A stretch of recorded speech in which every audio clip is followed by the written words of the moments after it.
Good morning everyone. देखो बच्चों, अपन semiconductor chapter start कर चुके हैं। लास्ट वाले लेक्चर के अंदर मैंने सेमीकंडक्टर चैप्टर का इंट्रोडक्शन आप सभी को दे दिया था कि इसके अंदर अपन क्या क्या चीज़ पढ़ने वाले हैं, और मैंने आप लोगों को बताया भी था कि basically all type of material are differ by energy gap. उनका कुछ नहीं होता है कि केवल एक दूसरे से एनर्जी गैप के अंदर वो एक दूसरे से डिफर करते हैं। ठीक है, अपन ने ये चीज़ देखी थी कि टाइप ऑफ मटेरियल क्या होते हैं, जिसके अंदर मैंने आप लोगों को कंडक्टर, इंसुलेटर और सेमीकंडक्टर, इन तीनों के बारे में आप लोगों को अच्छे से ब्रीफली बताया था कि क्या इनके अंदर बेसिक डिफरेंस होते हैं। मैंने आपको ये भी बताया था कि क्या ऐसी रिक्वायरमेंट है जिसकी वजह से अपन सेमीकंडक्टर मटेरियल को यूज़ करते हैं। और उसी के साथ जब अपन ने सेमीकंडक्टर मटेरियल स्टार्ट कर दिया था तो उसमें सबसे पहला टाइप मैंने आप लोगों को जो बताया था वो था इंट्रिंसिक टाइप ऑफ सेमीकंडक्टर। उसमें कुछ बच्चों का क्वेश्चन मेरे पास ये आया था कि सर इंट्रिंसिक की कंडक्टिविटी कम क्यों होती है।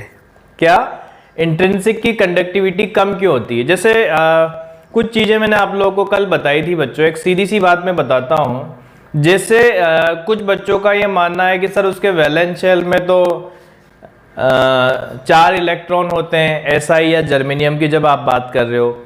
एक्चुअल में बच्चों वो जो पी शेल का एलिमेंट हो गया ना, उसके अंदर तो 2 ही फ्री इलेक्ट्रॉन होते हैं, 2p2 कॉन्फ़िगरेशन होता है उनका।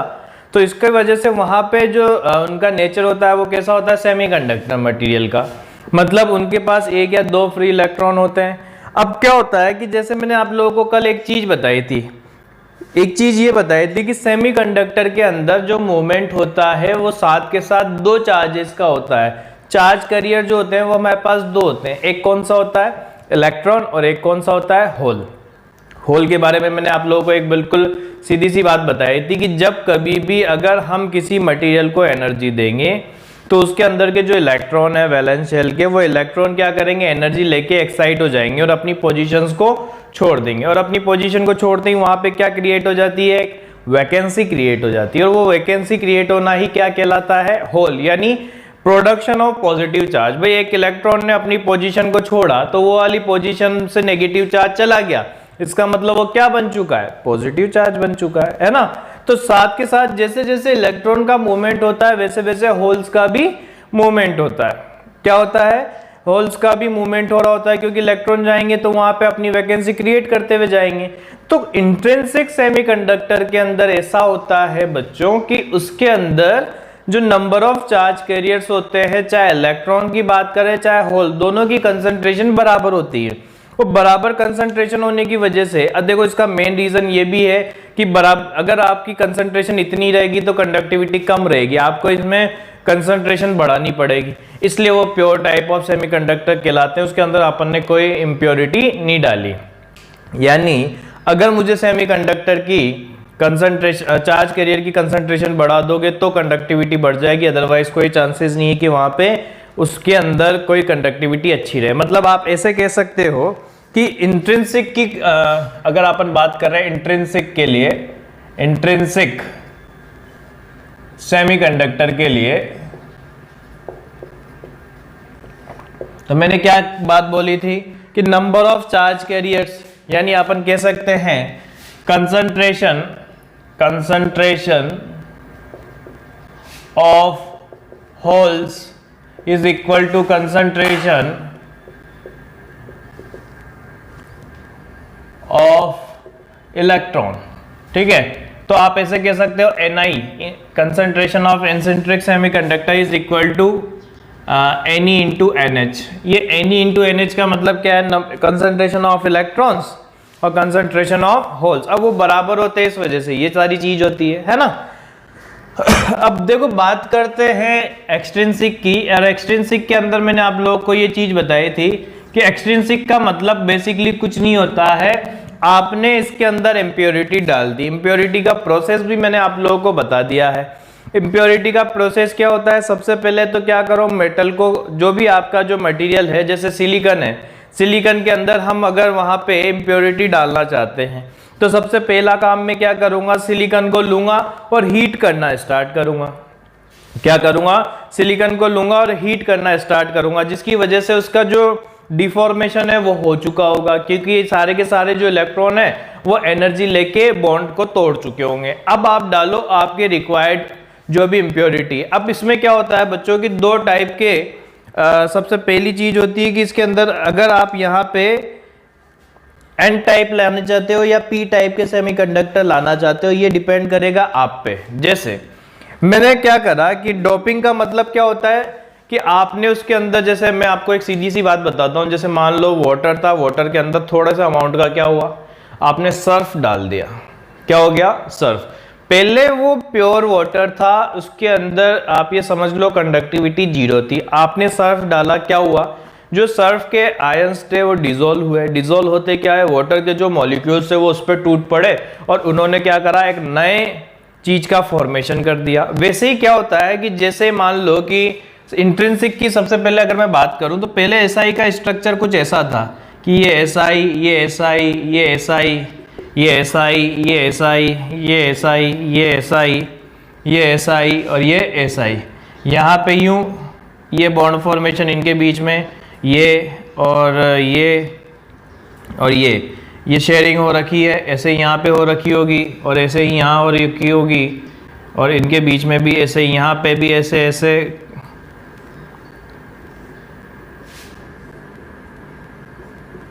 ऐसे यहाँ पे इसके अंदर हो रखी होगी, है ना। अब ऐसा स्ट्रक्चर था। अब आपने क्या करा, इम्प्योरिटी डाली। इम्प्योरिटी डिपेंड करेगा कि आप कौन सी डालने वाले हो। तो देखो भाई सीधी सी बात समझना, जैसे मैं आपसे कहूं, पहली चीज, एक तो इम्प्योरिटी होती है, इम्प्योरिटी किसकी, पेंटावेलेंट की, पेंटावेलेंट, और एक इम्प्योरिटी होती है इम्प्योरिटी ट्राइवेलेंट की।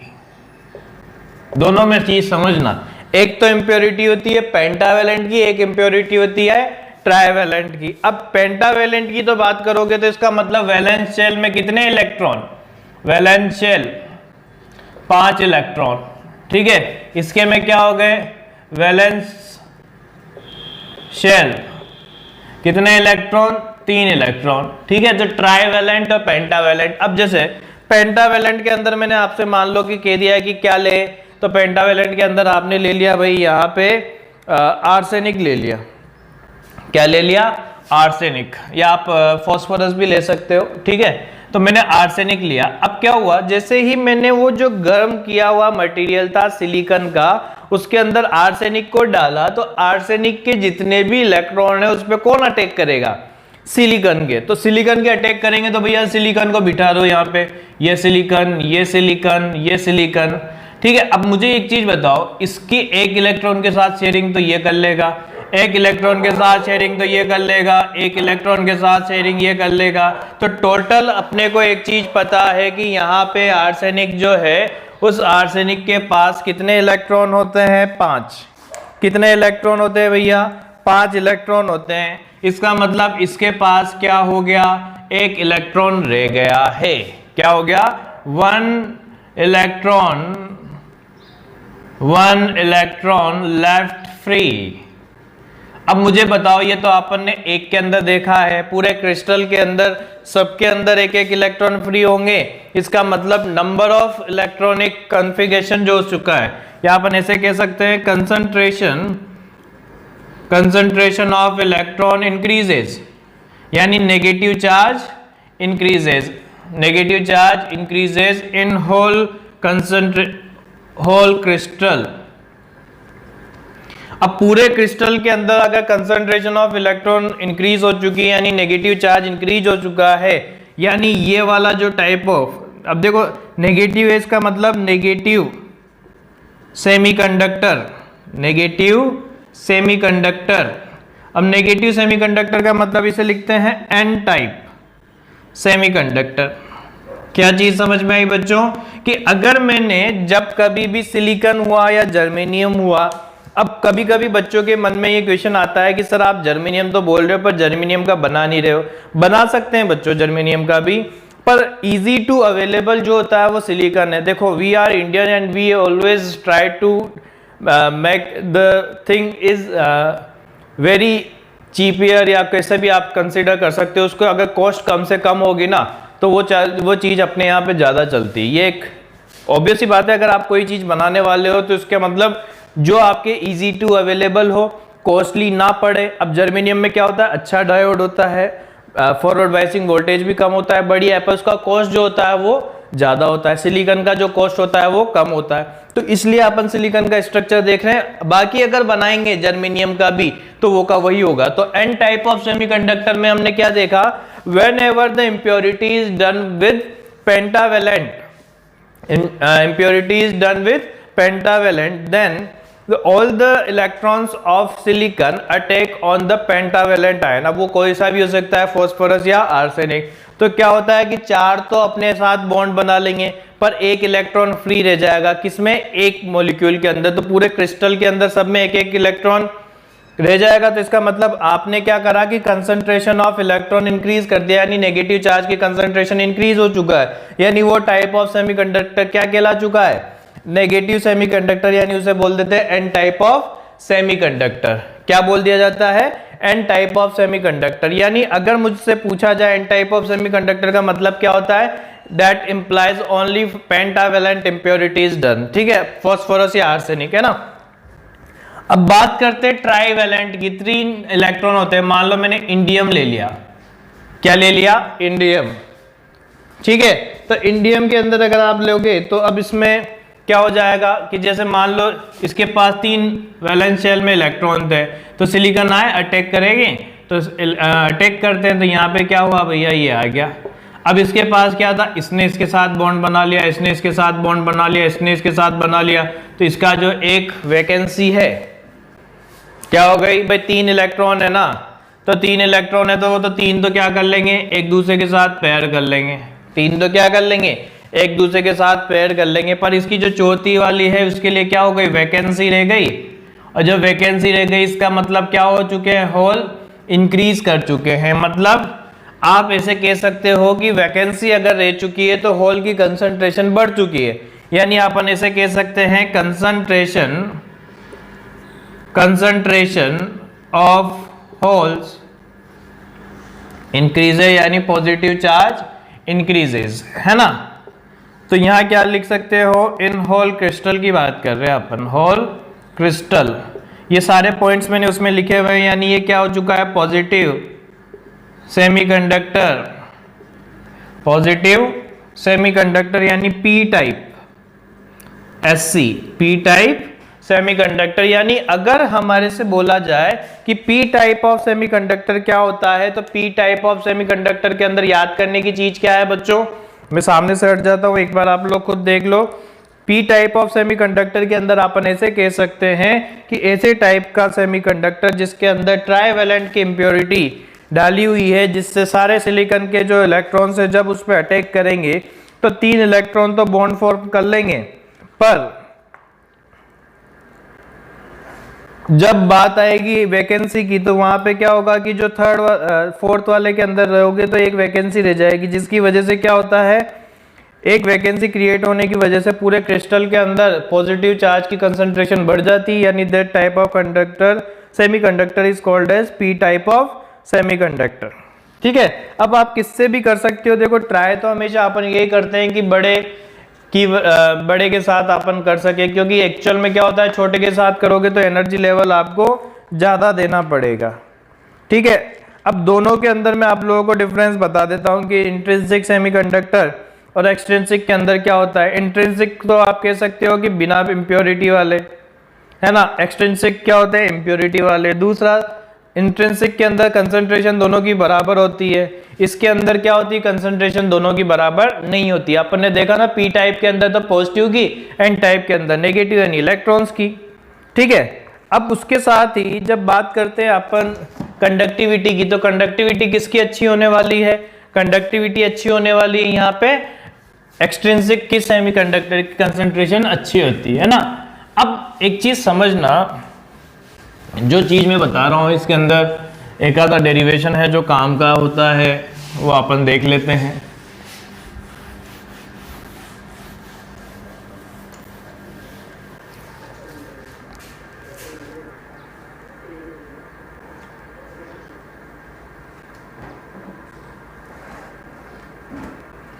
देखो, अब अगर मैं आपसे कहूं इन सेमीकंडक्टर, सेमी कंडक्टर। अगर मैं यहां पे आपसे कहूं कि सेमीकंडक्टर के अंदर क्या होता है, तो ध्यान से समझना बच्चों। सेमीकंडक्टर में क्या होगा कि टोटल करंट अपन पहले बात करते हैं इंट्रिंसिक की, तो आप क्या कहोगे, I total is equal to I H plus I ई।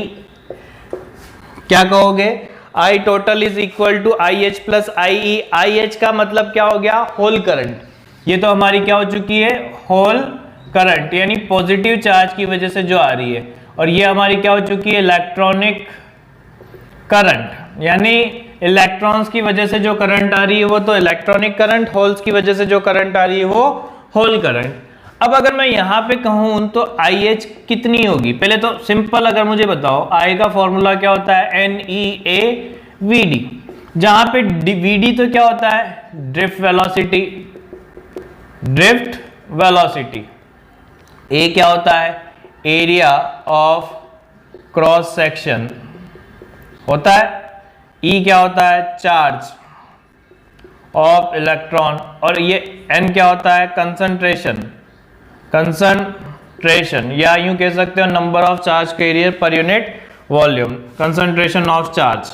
अब मुझे बताओ, अगर मैं यहां पे बात करूं आई एच बताओ, तो आई एच क्या लिखोगे, N H E A V H, और आई ई की बात करूंगा तो क्या जाएगा, N E E A V E.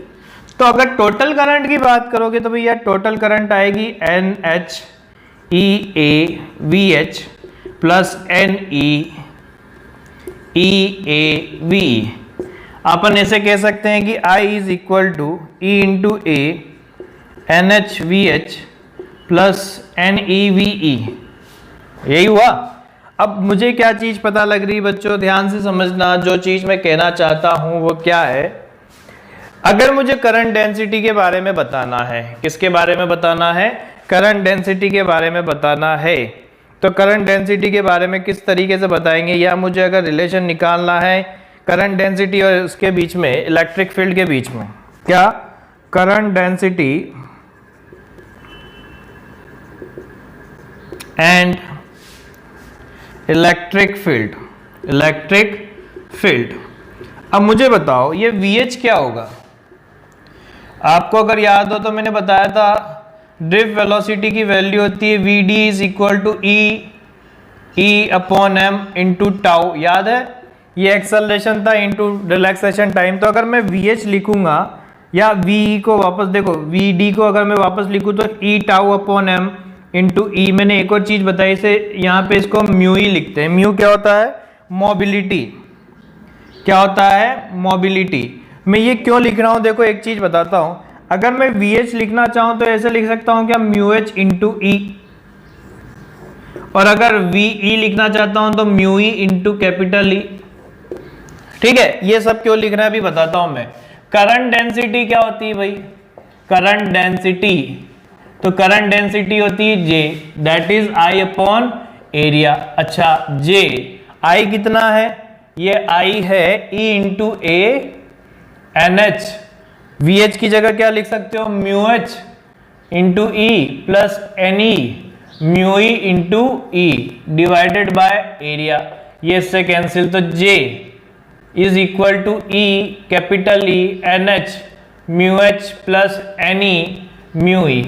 Actual में इसमें आपको करंट डेंसिटी अगर पूछी जाए, इलेक्ट्रिक फील्ड दे रखी हो, चार्ज दे रखे हो, और दोनों के मोबिलिटी और कंसंट्रेशन दे रखी हो, तो उसका फॉर्मूला क्या निकल के आता है, कुछ ये निकल के आता है। ठीक है ना।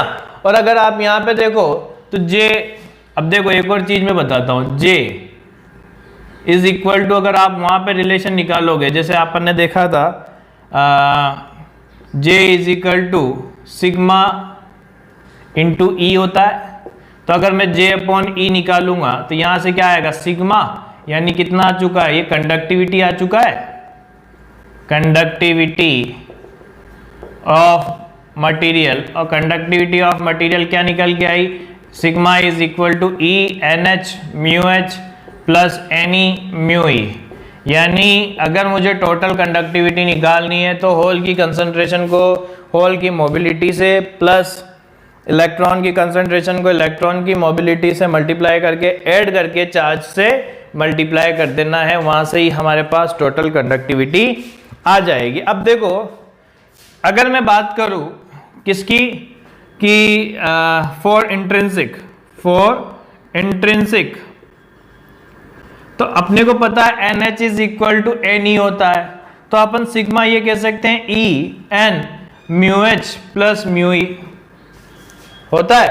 अब पर मैं जब बात करूंगा फॉर एक्सट्रिंसिक, किसकी बात कर रहा हूं, एक्सट्रिंसिक SC, जिसमें मैं बात कर रहा हूं P टाइप की, किसकी बात कर रहा हूं, P टाइप की। P टाइप में क्या होता है, NH की कंसंट्रेशन ज्यादा होती है किससे, Ne से, तो जब आप लिखोगे तो सिग्मा क्या आ जाएगा, E μH NH plus μE Ne, तो इसका इफेक्ट डोमिनेंट हो जाएगा और इसका मल्टीप्लीकेशन कम आएगा, तो ये ज्यादा वो आ जाएगा मेजॉरिटी में। और जब N टाइप की बात करेंगे, N टाइप में क्या होगा कि Ne यानी इलेक्ट्रॉन की कंसंट्रेशन क्या होगी, NH से ज्यादा होगी होल से।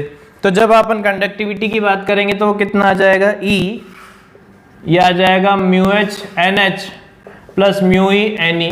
अब इसका इफेक्ट डोमिनेंट होगा, ये जो आएगा मल्टीप्लीकेशन ये बहुत कम आ रहा होगा। ठीक है, तो ये अपन ने देखा बच्चों कंडक्टिविटी के बारे में।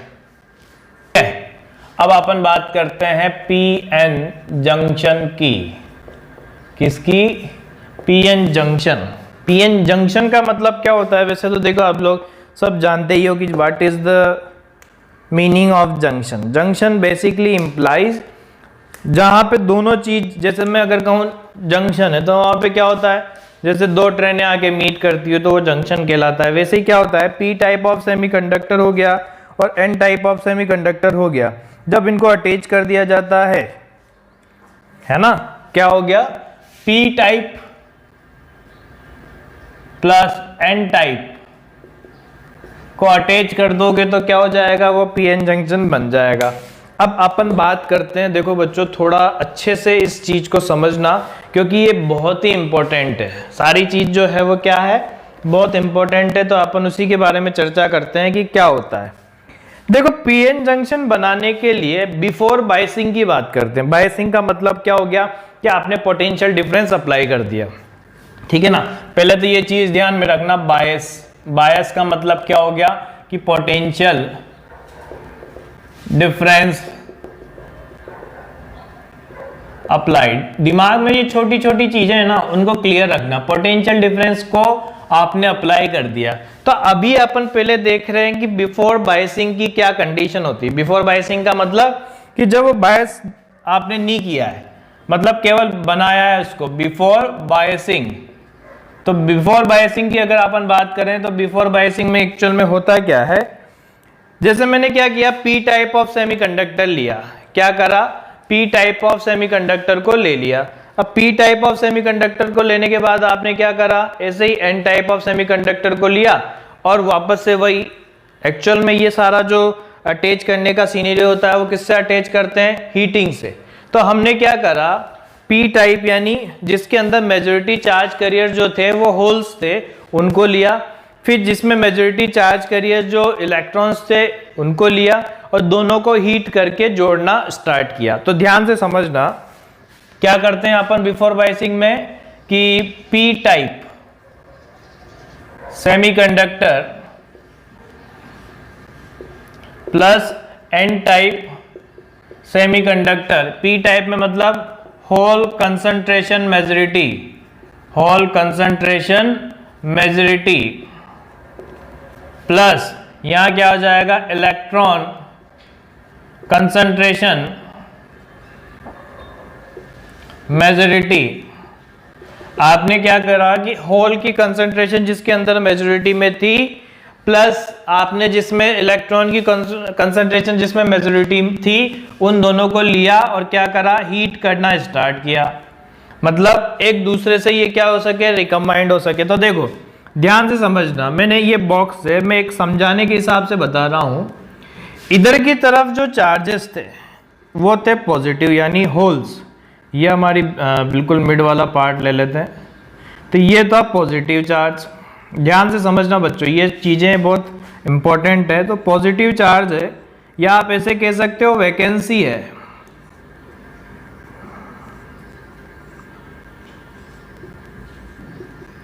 ये अपन ने पॉजिटिव चार्ज को बना दिया, ठीक है। अब इधर की तरफ क्या था, इधर की तरफ था भैया हमारे इलेक्ट्रॉन। कौन था, इलेक्ट्रॉन। या यहां पे क्या था, नेगेटिव चार्ज, तो ये हमने नेगेटिव चार्ज लिया। ऐसे यहाँ पे ये यहाँ यहाँ यहाँ यहाँ यहाँ ये, ठीक है। तो अब क्या हुआ, जब आपने इनको गर्म करना स्टार्ट किया, देखो मैं बिल्कुल इजी प्रोसेस बता रहा हूं बच्चों, मतलब कुल मिला के ऐसा था, या आप ऐसे समझ लो। अब आपको क्या है, रिकम्बाइंड होना समझ में आएगा। देखो इधर की तरफ क्या था, इसका सिमिलर डायग्राम बना रहा हूं मैं। ये हमारे बीच वाले, यहां पे क्या हो गया, होल्स।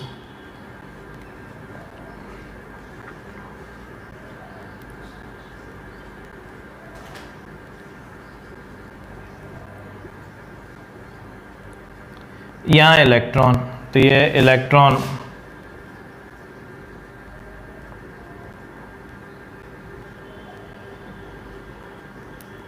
अब देखो जैसे ही आप इनको गर्म करोगे या एक दूसरे से अटैच होंगे तो क्या होता जाएगा बच्चों, एक चीज बताओ। ये पॉजिटिव चार्ज की टेंडेंसी होगी कि ये इधर की तरफ लेके जाए, इलेक्ट्रॉन की टेंडेंसी होगी किधर की तरफ जाए, बीच की तरफ, ताकि ये आपस में क्या हो सके, रिकम्बाइंड हो सके। क्या होते जाए, रिकम्बाइंड हो सके, है ना। तो देखो चलो अपन बात करते हैं, मैंने क्या चीज बोली। अब क्या होगा कि ये जैसे इलेक्ट्रॉन्स हैं, इन्होंने देखा कि यार इधर की तरफ होल्स है, मतलब वैकेंसी है, तो ये क्या करेंगे, रिकम्बाइंड होना स्टार्ट करेंगे और एक दूसरे को क्या कर देंगे, न्यूट्रलाइज। रीजन पॉजिटिव है, नेगेटिव के साथ रिकम्बाइंड होगा, तो ये दोनों एक दूसरे ने रिकम्बाइंड हुए, नेगेटिव पॉजिटिव चार्ज मिलकर न्यूट्रलाइज हो गया। ऐसे ही ये वाला भी न्यूट्रलाइज हो गया, ऐसे ही ये वाला भी, ऐसे ये वाला भी, और ऐसे ही ये वाला भी। तो फिर आगे जैसे ये दूसरी लेयर का नंबर आएगा, आएगा कि नहीं आएगा, तो ये सारे के सारे बीच में इकट्ठा होना स्टार्ट होंगे ना। बात समझना मेरी, यहां पे जब आपने इस सारी चीज को बनाया, क्या हुआ, जब ये होंगे तो क्या हो जाता है, देखो ध्यान से समझना, फिर से बता रहा हूं ताकि आप लोगों को चीजें क्लियर हो जाए। जब आपने होल्स और इलेक्ट्रॉन्स को रिकम्बाइंड कर पीएन जंक्शन बनाया, तो यहाँ पे इधर पी टाइप में तो थे होल्स और इधर की तरफ क्या थे, इलेक्ट्रॉन। अब क्या हुआ, जब होल्स ने देखा है कि इधर इलेक्ट्रॉन है, या इलेक्ट्रॉन ने देखा इधर की तरफ होल्स है, तो होल्स तो किधर की तरफ बढ़ना स्टार्ट करेंगे, इलेक्ट्रॉन्स की तरफ। इलेक्ट्रॉन किसकी तरफ बढ़ना स्टार्ट करेंगे, होल्स की तरफ। और ये पहली वाली जो लेयर है, ये आप ये कह सकते हो आपस में रिकम्बाइंड होके एक दूसरे को क्या कर देगी, न्यूट्रलाइज कर देगी। ऐसे ही ये दोनों भी आपस में एक दूसरे को न्यूट्रलाइज कर देगी, ऐसे ही ये भी, ऐसे ही ये भी, और ऐसे ही ये भी। यानी सारी की सारे ये जो पॉजिटिव चार्ज है और नेगेटिव चार्ज मिलके आपस में एक दूसरे को क्या कर देंगे, न्यूट्रलाइज कर देंगे। पर अगर आप देखोगे तो यहाँ पे मूवमेंट किसका हो रहा है, पॉजिटिव चार्ज का किधर की तरफ हो रहा है, बीच की तरफ। और यहाँ पे इलेक्ट्रॉन का भी किधर की तरफ हो रहा है, बीच की तरफ। हो रहा है कि नहीं हो रहा, ठीक है। तो क्या होता है एक्चुअल में कि आप ऐसे समझ लो कि ये जो पॉजिटिव चार्जेस है, क्या होते हैं, ये जो पॉजिटिव चार्ज है वो बीच में इकट्ठा हो जाते हैं, क्योंकि एक के बाद एक का नंबर आ रहा होता है ना। तो ये हमारे बिल्कुल मिड पॉइंट, ये हो गया हमारा पॉजिटिव चार्ज, ये भी हमारा पॉजिटिव चार्ज, ये भी पॉजिटिव, ये भी पॉजिटिव, ये भी पॉजिटिव, ये भी पॉजिटिव, ये भी पॉजिटिव, ये भी पॉजिटिव। और यहाँ पे negative negative negative negative negative negative negative negative negative negative. तो ये क्या कर देते हैं, एक लेयर क्रिएट कर देते हैं। क्या कर देते हैं, लेयर क्रिएट कर देते हैं, जिसे बोलते हैं डिप्लीशन लेयर। और ये चार्जेस के इकट्ठा होने की वजह से एक पोटेंशियल डिफरेंस क्रिएट हो जाता है। क्या हो जाता है, एक पोटेंशियल डिफरेंस क्रिएट हो जाता है। जैसे समझना बात को, ये पॉजिटिव चार्ज है, नेगेटिव चार्ज है, तो यहाँ पे एक पोटेंशियल डिफरेंस क्रिएट हो चुका है। इस पोटेंशियल डिफरेंस को due to charges a potential difference is created, potential difference is created. वहां पे क्या होता है कि पोटेंशियल डिफरेंस जो होता है वो क्रिएट हो जाता है, और पोटेंशियल डिफरेंस के क्रिएट होने की वजह से क्या होता है, ये जो पोटेंशियल डिफरेंस होता है इसे बोला जाता है बायसिंग वोल्टेज। मतलब ये डिसाइड करेगा कि इसके अंदर कंडक्शन होगा या नहीं होगा। भाई देखो ये चार्जेस जो है वो बीच में इकट्ठा हुए हैं, जिसकी वजह से ये आपस में एक दूसरे के मूवमेंट में क्या बने हुए, बाधा बने हुए हैं। जैसे मैं आपसे कहूं, मान लो इधर से कोई पॉजिटिव चार्ज आ रहा है, तो इसको ये लेयर को तो तोड़ के जाना पड़ेगा ना, तभी जाके तो दूसरे एंड पे पहुंचेगा, और जब दूसरे एंड पे पहुंचेगा तो ही तो कंडक्शन कहलाएगा, अदरवाइज कंडक्शन नहीं कहलाया। यानी आप ऐसे कह सकते हो कि डिप्लीशन लेयर ही सबसे बड़ी बाधा होती है, और जब डिप्लीशन लेयर ही बाधा होती है तो इसके बीच का जो पोटेंशियल है अगर आपने उसको कैंसिल कर दिया तो इसका मतलब क्या हो जाएगा, कंडक्शन बहुत फास्ट हो जाएगा। और अगर मान लो आपने इस डिप्लीशन लेयर को नहीं हटा पाए तो इसका मतलब फिर आप वहां पे कंडक्टिविटी नहीं बढ़ा पाए, या आप उसको कंडक्शन नहीं करा पाओगे, यानी उसको वो जितना हो सकेगा रोक के रखेगा। तो इसका मतलब आप सबसे पहले तो क्या हुआ, हमने क्या चीज सीखी कि बिफोर बायसिंग में क्या हुआ कि जब हमने पोटेंशियल डिफरेंस को अप्लाई नहीं किया था तो हमने क्या करा, पी टाइप ऑफ सेमीकंडक्टर जो थे जिसके अंदर होल्स की कंसंट्रेशन ज्यादा थी, और एन टाइप ऑफ सेमीकंडक्टर जो था जिसमें इलेक्ट्रॉन की कंसंट्रेशन ज्यादा थी, उनको लिया और हीट करना स्टार्ट किया, जिसकी वजह से क्या होते हैं, जब वो हीट हो रहे होंगे तो एक दूसरे से मीट करना स्टार्ट करेंगे। क्या होगा, एक दूसरे से मीट करना स्टार्ट करेंगे। तो हमने जब उसका डायग्राम बनाया तो पी टाइप के पास तो क्या था, पी टाइप के पास हो गया ये पॉजिटिव चार्ज की कंसंट्रेशन, एन टाइप के पास क्या था, नेगेटिव चार्ज की कंसंट्रेशन। फिर मैंने क्या चीज बताई कि पॉजिटिव ने देखा कि उधर नेगेटिव चार्ज है और नेगेटिव ने देखा इधर पॉजिटिव चार्ज है, तो वो क्या होंगे, एक दूसरे की तरफ बढ़ना स्टार्ट होंगे, और एक दूसरे को न्यूट्रलाइज या रिकम्बाइंड होकर न्यूट्रलाइज कर देंगे, क्योंकि पॉजिटिव नेगेटिव मिलके क्या बन जाएगा, जीरो चार्ज। तो क्या हुआ, धीरे धीरे वो एक दूसरे को न्यूट्रलाइज करना स्टार्ट करते हैं। ठीक है, अब ऐसे ही चार्जेस के कंटिन्यूसली मूवमेंट की वजह से इधर के सारे पॉजिटिव चार्ज इकट्ठा होकर बीच में आ जाते हैं, इधर भी इलेक्ट्रॉन के भी सारे चार्जेस इकट्ठा होकर किधर आ जाते हैं, बिल्कुल बीच में, जिसकी वजह से जो चार्जेस है वो बीच में इकट्ठा होने की वजह से एक तरफ पॉजिटिव चार्ज होता है और एक तरफ क्या होता है, नेगेटिव चार्ज, जिसकी वजह से पॉजिटिव नेगेटिव चार्ज की वजह से एक ये जो लेयर क्रिएट हो रही होती है उसे अपन बोलते हैं डिप्लीशन लेयर। क्या बोला जाता है, डिप्लीशन लेयर। इस डिप्लीशन लेयर के होने की वजह से यहाँ पे क्या हो रहा होता है, ये पॉजिटिव चार्ज की वजह से एक पोटेंशियल डिफरेंस क्रिएट हो जाता है। क्या क्रिएट हो जाता है, पोटेंशियल डिफरेंस। और इस पोटेंशियल डिफरेंस के होने की वजह से इस पोटेंशियल डिफरेंस से ही डिसाइड होगा कि कंडक्शन होगा या नहीं होगा। जैसे भाई ये मैंने बताया ना, यहां से चार्ज आया तो इसको इस एंड पे, दूसरे एंड पे पहुंचने के लिए इस डिप्लीशन लेयर को क्रॉस करके जाना है। अब अगर आपने इस वोल्टेज से ज्यादा अप्लाई किया है तो वो आप इस डिप्लीशन लेयर को तोड़ दोगे, और नहीं किया है तो वो डिप्लीशन लेयर टूटेगी नहीं और बढ़ती जाएगी और वहां पे कंडक्शन रुक जाएगा। ठीक है, अब आप कुछ बच्चे सोचते हैं कि चलो ये तो आपने बना दिया पीएन जंक्शन, तो पीएन जंक्शन का जो सिंबल होता है देखो अपन ऐसे लिखेंगे, पी और एन ऐसे ही तो कनेक्ट किया है ना, तो अपन इसको क्या करते हैं, ऐसे लिखते हैं, देखो ये पी और ये एन, और इन दोनों को कंबाइन हटा के क्या कर देते हैं, ये हो गया और ये, तो ये डायोड का सिंबल हो जाता है, ये पी और ये एन, यानी ये पॉजिटिव टर्मिनल और ये क्या हो गया, नेगेटिव, यानी ये पी है और ये क्या हो चुका है, एन साइड हो चुकी है। बात समझ में आई, पी एन यानी पॉजिटिव नेगेटिव एन का ये वाला पार्ट हटाया, इधर का पी रखा है, उधर का नेगेटिव रखा, ये डायोड का सिंबॉलिक रिप्रेजेंटेशन बढ़ चुका है। अब अपन देखेंगे कि बायसिंग क्या होती है ना, तो चलो बायसिंग के बारे में चर्चा करते हैं। बायसिंग का मतलब क्या बताया बच्चों मैंने, कि जब आपने पोटेंशियल डिफरेंस को अप्लाई कर दिया, बायसिंग का बेसिक मीनिंग क्या बताया कि जब आपने पोटेंशियल डिफरेंस को अप्लाई कर दिया है तो वही आपकी क्या हो चुकी है, बायसिंग हो चुकी है। पोटेंशियल डिफरेंस को आपने अप्लाई कर दिया है तो वही आपकी क्या हो चुकी है, बायसिंग। अब इसमें सबसे पहला अपन पढ़ने जा रहे हैं वो क्या है, फॉरवर्ड बायस। क्या पढ़ने जा रहे हैं, फॉरवर्ड बायस। ठीक है, अब फॉरवर्ड बायस पढ़ने जा रहे हैं तो भैया फॉरवर्ड बायस के लिए देखो तरीका क्या होता है, अगर अपन वहां पे देखेंगे तो किस तरीके से सॉल्व करेंगे। देखो फॉरवर्ड बायस का मतलब हो गया जब आपने positive terminal of battery to P type और negative terminal of battery to N type, क्या हो गया कि positive terminal of the battery to P type और negative terminal of battery to N type, तो वहां पे जो बायसिंग हो रही होती है उसे अपन क्या बोलते हैं, फॉरवर्ड बायस। अब देखो भैया आपने ये चीज बोली ना कि ये पी टाइप है, तो ये पी की तरफ मैंने क्या कर दिया, पॉजिटिव टर्मिनल, और इधर नेगेटिव है तो यहाँ पे क्या कर दिया, नेगेटिव टर्मिनल, ये आपने बायसिंग कर दी। ठीक है, ये अप्लाइड वोल्टेज है, ये क्या है, अप्लाइड वोल्टेज। अब अपन देखो पहले उसके पहले पीएन जंक्शन के अंदर जो चीज हो चुकी है उसको अपन लिख देते हैं। क्या यहाँ पे डिप्लीशन लेयर थी,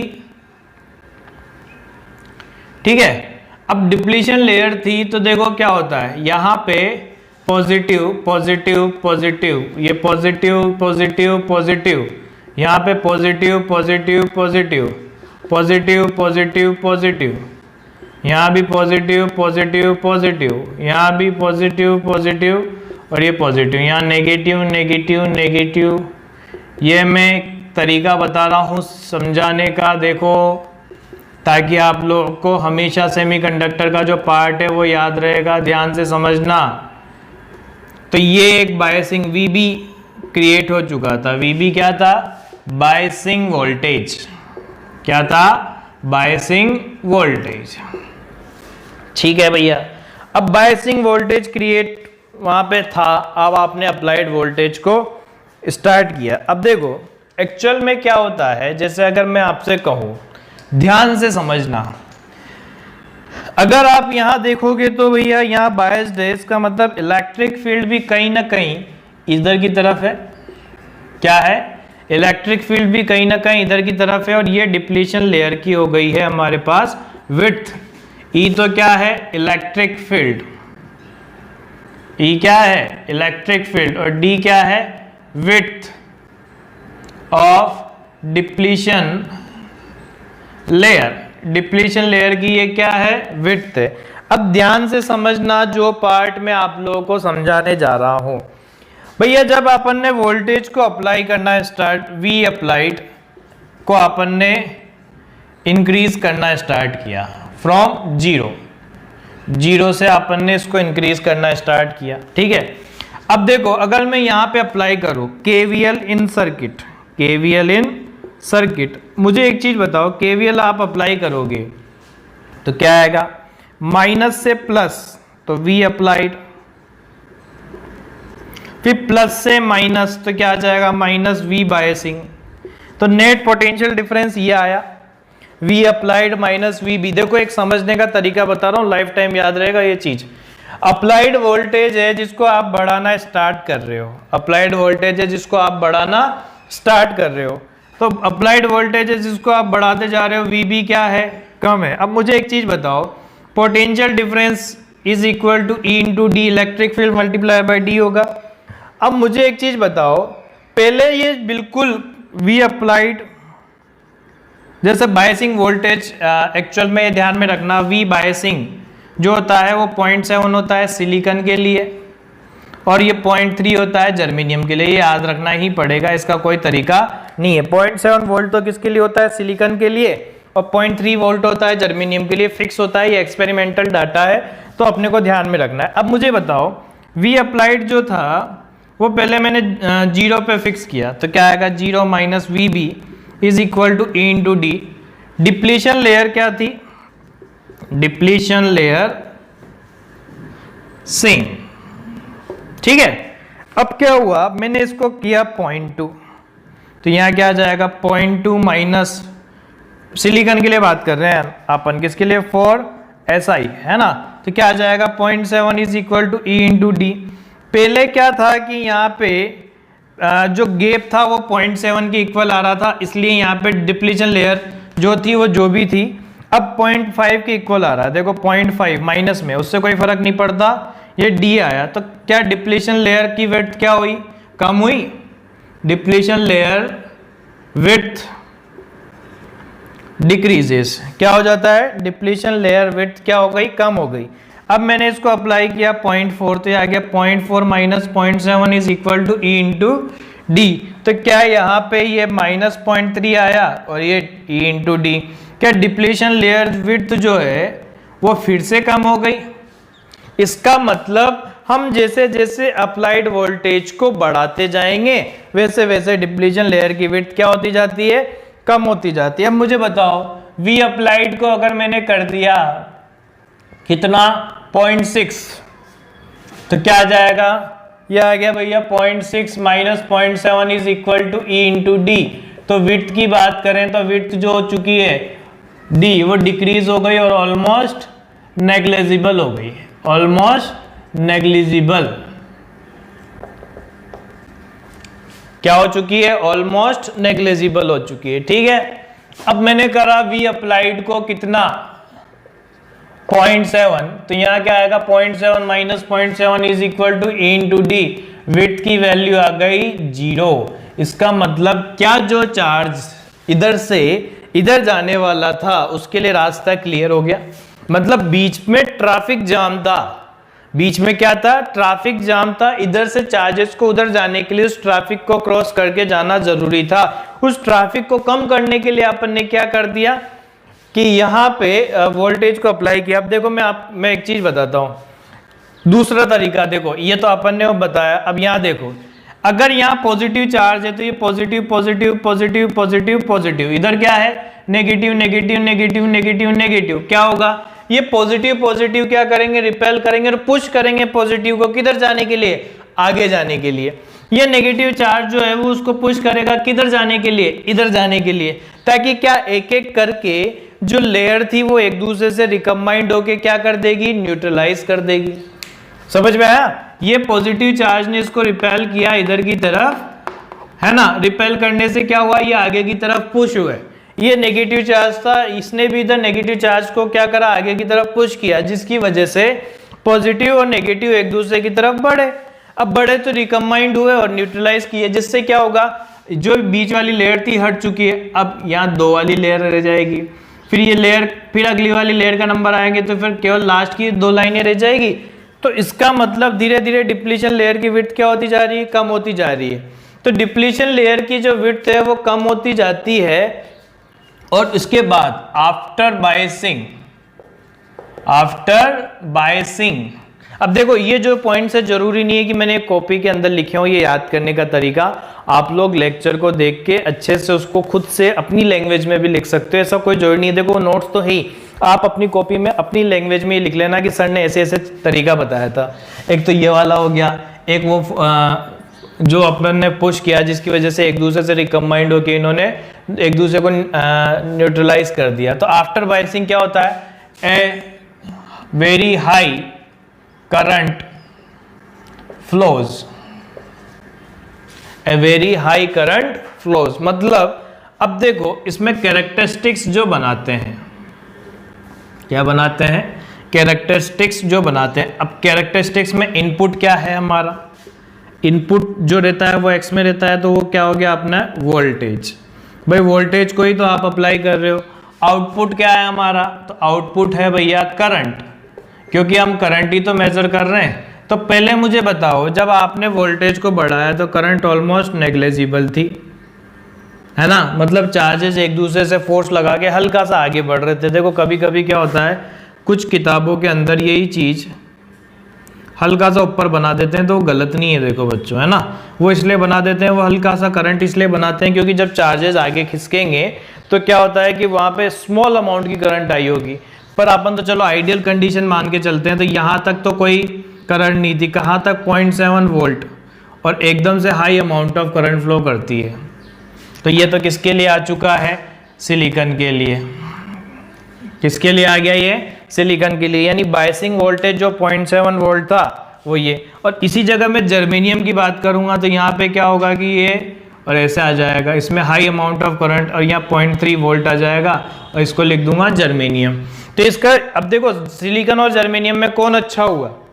जर्मेनियम अच्छा हुआ, पर कॉस्टली होगा तो इसलिए अपन सिलिकॉन को भी पढ़ते हैं, जर्मेनियम को भी पढ़ते हैं। जो डायोड महंगे आएंगे वो ज़्यादातर जर्मेनियम के होंगे, सस्ते जो आते हैं वो सिलिकॉन के आते हैं, है ना। तो ये IV कैरेक्टरिस्टिक्स देखो, हाई अमाउंट ऑफ करंट एकदम से फ्लो करना स्टार्ट हो जाती है कब? फिर जब आपने बायसिंग से ज़्यादा मतलब फॉरवर्ड बायस कर दिया, डिप्लीशन लेयर की विड्थ को क्या कर दिया? 0। तो ये वो पॉइंट है, डिप्लीशन लेयर विड्थ बिकम 0 और यहाँ पे डिप्लीशन लेयर विड्थ बिकम 0। तो यहाँ पे डिप्लीशन लेयर की जो विड्थ है वो क्या हो चुकी है? 0 हो चुकी है, ठीक है। अब रिप्रेजेंटेशन क्या होगा? देखो ध्यान से समझना। जैसे मैं आपसे कहूँ कैसे पता लगेगा कि सर कौन फॉरवर्ड बायस है कि कौन नेगेटिव, तो ऐसे मत सोचना कि हमेशा पॉजिटिव हो, ऐसे हमेशा नहीं सोचना है। ये समझ लेना ये हायर पोटेंशियल पे होना चाहिए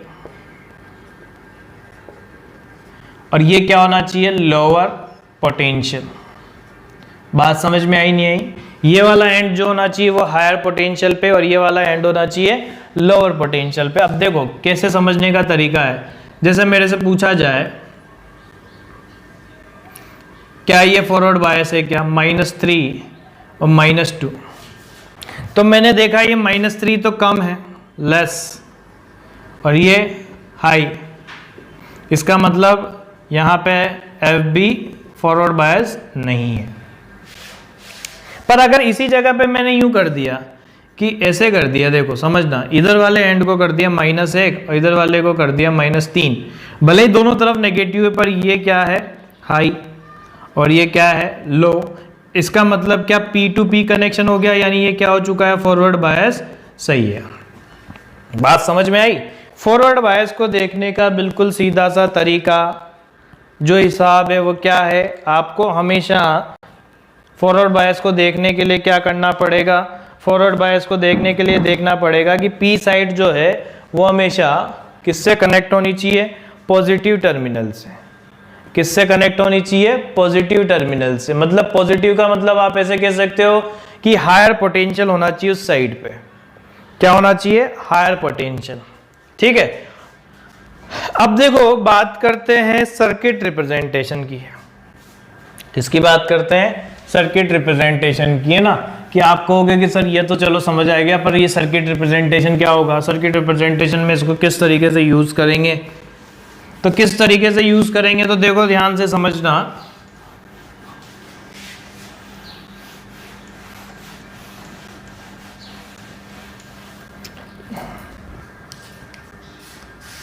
मैंने क्या करा, जैसे मेरे से क्वेश्चन पूछा गया, ध्यान से समझना, ये बोल दिया फाइंड आउट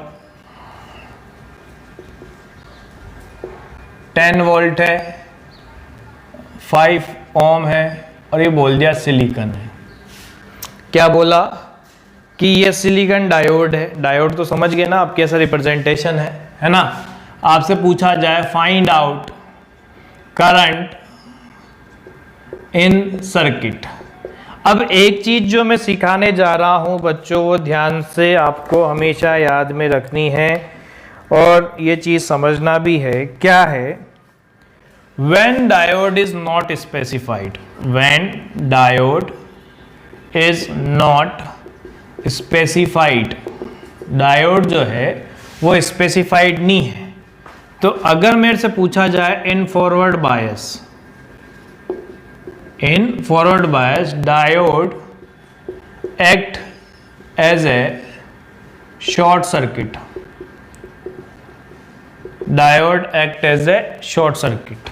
पर इसी जगह मैं कहूं कि when diode is specified, specified का मतलब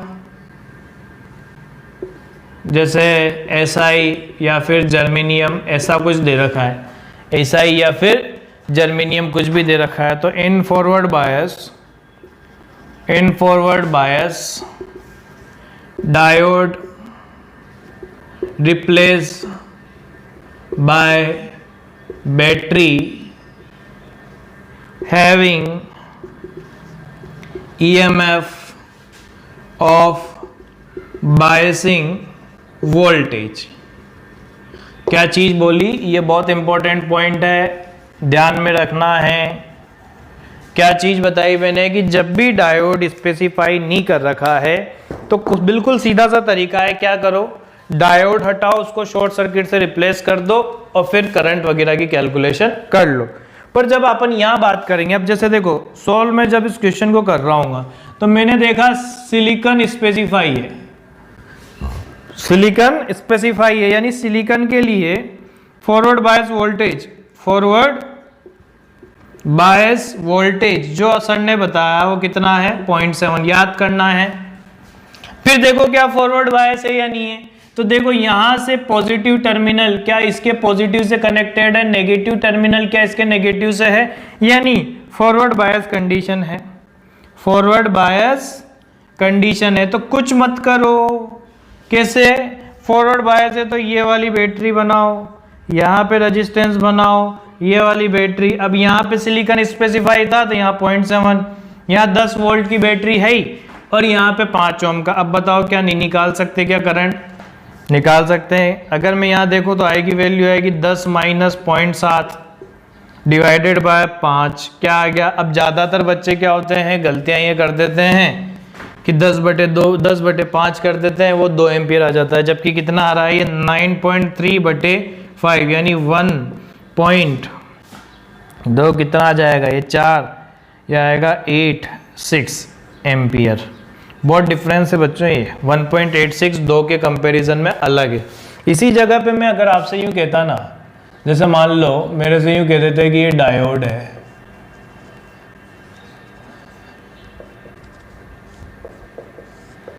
दो 3.8 और ये 4 वोल्ट, और अपने को कोई स्पेसिफाई नहीं कर रखा, तो अब आप ये देख लो कि ये पॉजिटिव है, ये पॉजिटिव, ये नेगेटिव है तो ये नेगेटिव, इसका मतलब ये क्या हो चुका है FB। अब यहाँ स्पेसिफाई नहीं है,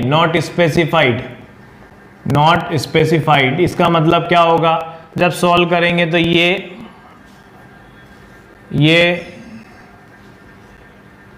0.8 ओम, ये 2, ये